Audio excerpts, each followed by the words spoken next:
This is a quick start video to help get you up and running and familiar with your MirageDrive Pro Angler 12, 14, or 17T. The 17T has 2 seats which allow for multiple seating configurations.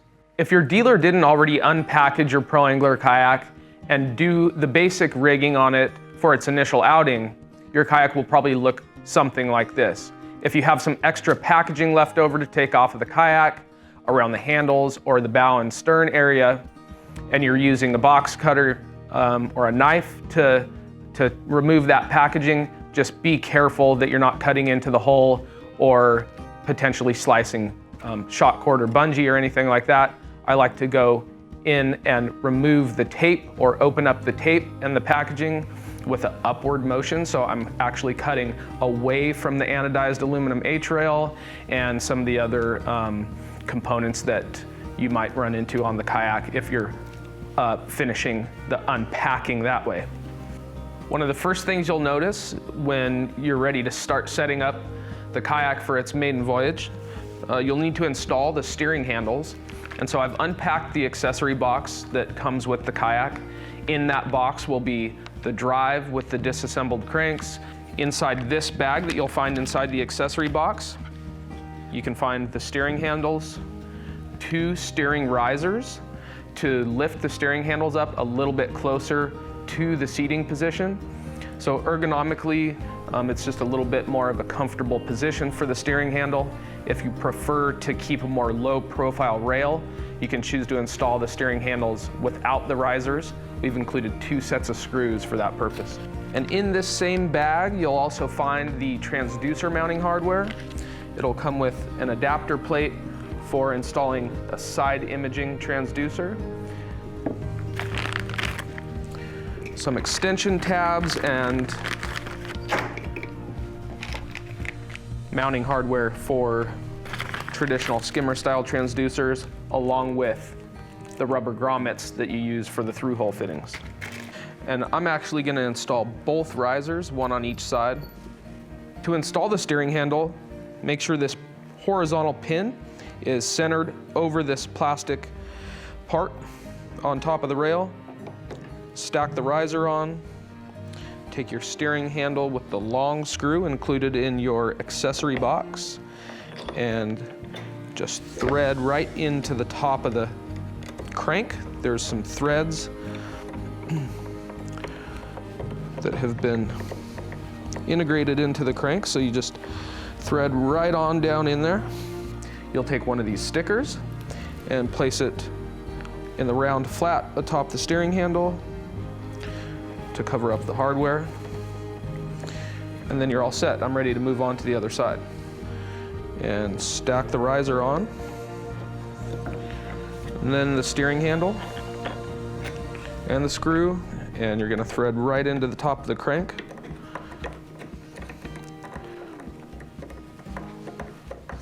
And the nylon patch on this screw will prevent the screw from working itself out over time. I'm going to place the sticker on lastly, and our steering handle assembly is complete. While we're in this area of the kayak, we're going to go ahead and install the seat. So I'll show you how that adapts to the kayak, and then we'll go through some of the adjustability of the seat. The first thing to notice is that you've got these black plastic shoes that are anchored into the deck, and your seat has a fitting that matches right up with that. With your seat tilted forward, you're going to insert the feet into the shoes and then rotate the seat back. And naturally, it's going to want to rest on the kickstand back here. One safety feature built into the seat in the event of a capsize is this leash mechanism. So you want to slip this grommet right over the pin on the back of the seat frame and then fit this keeper right onto that. It's got a tab so it locks in. You've got a positive lock there and the seat's not going to come out. So always make sure that step is taken. I'm going to level out the seat bottom, and the way to do that, you're just going to take this tube here and you're going to twist it clockwise until the seat comes up to a level position. And Likewise, for the seat back, obviously, if I twist it one direction, the seat back moves forward. To get the seat back to recline, you're gonna push forward on that and rotate the tube the other direction as you sit back into the seat back. Same thing goes if you wanna drop the level of the seat down, you're just gonna push forward, turn counterclockwise, and sitting in the seat, the weight of your body will help that seat bottom go down. You do have a kickstand feature on this seat for a high and a low setting. So the seat naturally goes into the high position on the kickstands. If you want to drop the level of the seat down a little bit to get a lower center of gravity in the kayak, you can sit forward, pull the kickstand T-handle, and sit back down into the chair. And of course, you'll need to adjust the seat bottom down in this position and adjust the seat back up in this position.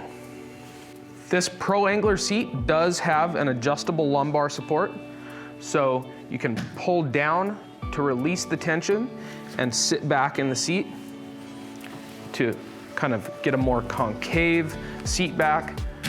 Click that up into place, turn clockwise to increase the amount of lumbar support that you get in the seat. So find out what's comfortable for you, and this BOA is going to be your friend on the water. You may find yourself adjusting it several times throughout the day. Just like the BOA tensioning system on the seat back, you've got a BOA tensioning system here on the left side of the cockpit. What this does, it'll increase or relieve tension in the steering lines. So to increase tension, you want to push the BOA knob in and turn it clockwise. The amount of tension you have on the steering lines comes down to personal preference. However, if you're traveling a long distance or you're pedaling in chop and current, it is nice to put a little bit of extra tension on the steering handles. Opening your accessory box for the Pro Angler, you'll find that the drive is disassembled from the cranks. There are a left and a right pedal. Make sure that your drive's shifted into the forward position. That helps me just identify which is the left pedal and which is the right pedal. So you'll need to remove these stainless bolts, slide the crank in to the opening here on the drum, and then fasten this bolt back into the body of the drive. I'm going to move to the other side of the drive and unthread this bolt.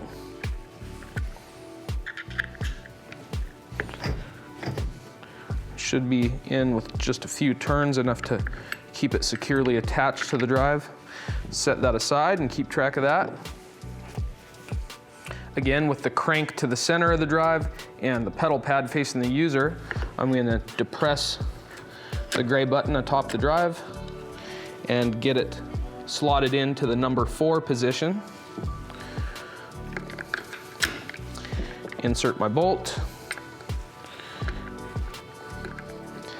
And you want to make sure that when you thread these bolts in, that the head of the bolt goes all the way down, flush with the plastic part of the drum.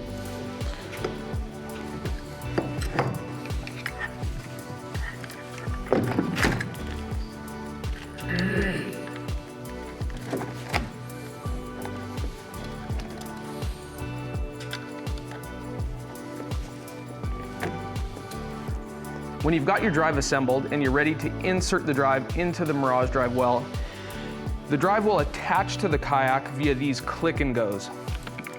So it's an automatic spring-loaded mechanism. Insert the drive straight down into the well, push down, and the drive automatically clicks in. The click and go levers should be facing the bow of the kayak. If for some reason one stays back like that, just go ahead and manually push it over and ensure that your drive is locked in before you start pedaling. To remove the drive, pull back on the click and goes. So you're gonna pull the levers back toward the seat and lift straight out.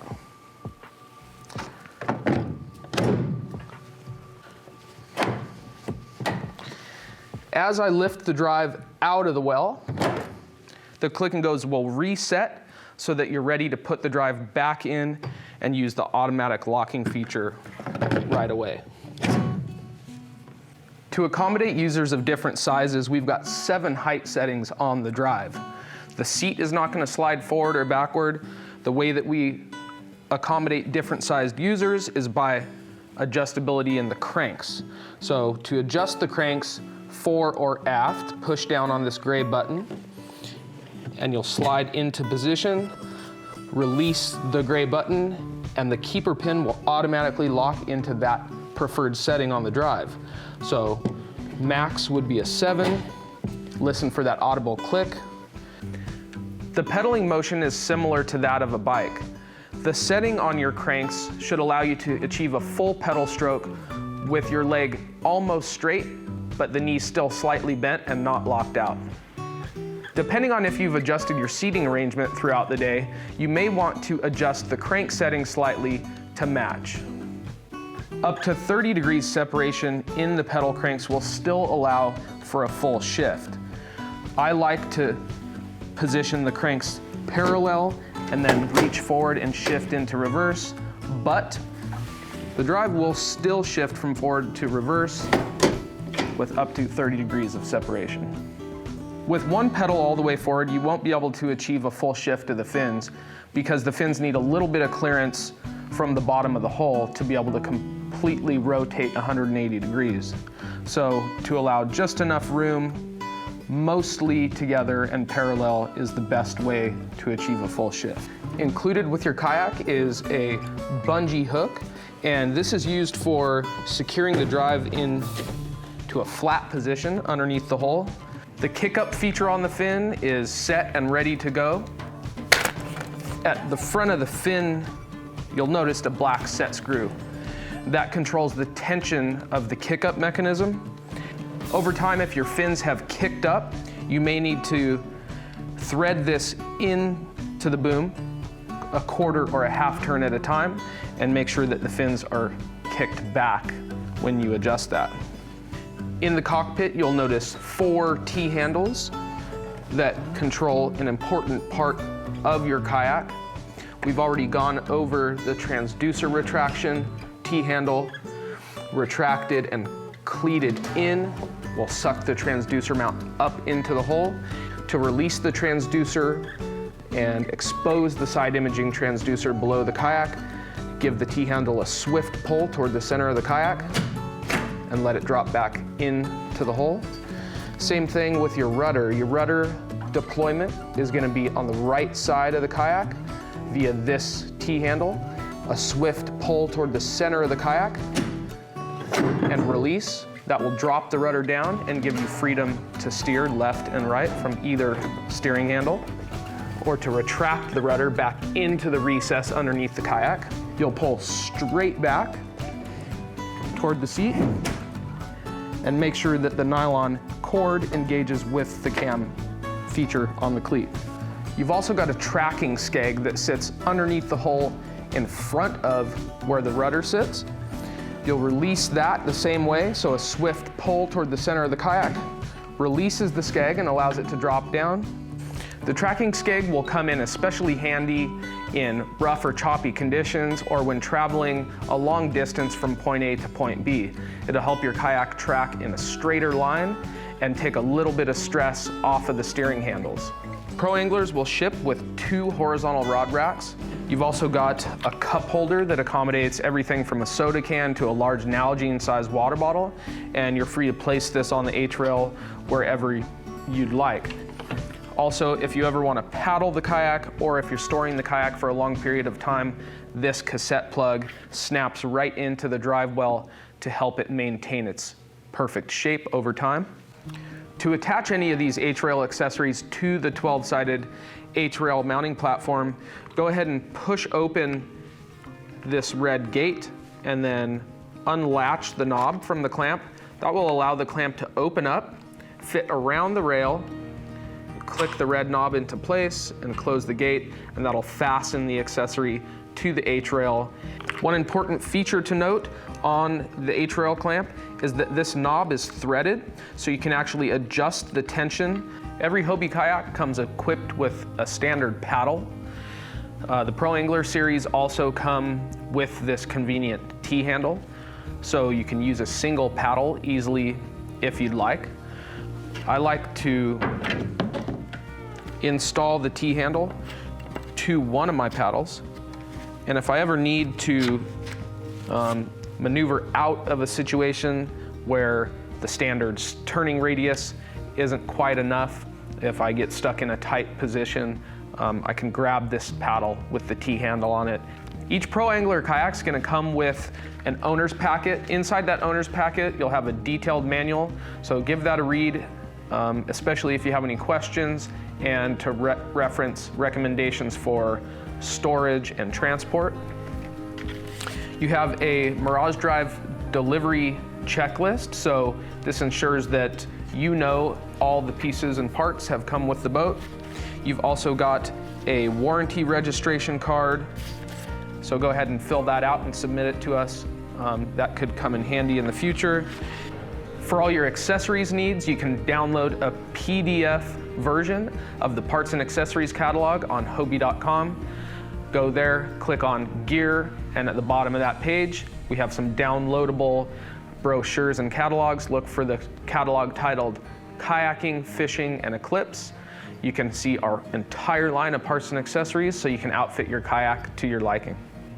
Now that you've got all the basic rigging out of the way and your kayak is ready to hit the water, make sure you wear a personal flotation device and close those hatches and have fun on the water. We'll see you out there.